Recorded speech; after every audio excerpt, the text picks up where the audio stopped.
Тимот од Средното општинско училиште Гошо Викентиев се вратија од светското првенство по роботика со освоено високо 15-то место на првенството од Фрст Лего лигата, кое што се одржа во Мароко. Учествуваа вкупно 66 тимови од 54 држави во светот, а кочанските надпреварувачи во севкупна конкуренција се најдоа меѓу најуспешните.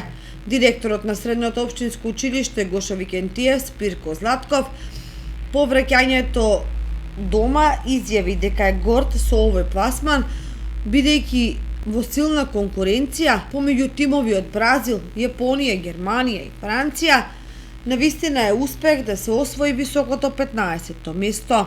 Спирко Златков се заблагодарува на сите оние кои што допринесоа и помогнаа да се доживее надпреварувачкиот дух и достојно да го представат училиштето, градот и земјата во Мароко.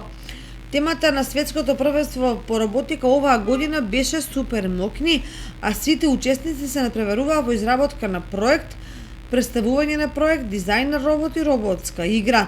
Кочанските роботичари беа севкупни победници на државниот надпревар по роботика кој што изминатиот месец се одржа во Штип и оттаму се стекнаа со право да ја представуваат државата на меѓународниот надпревар во Мароко.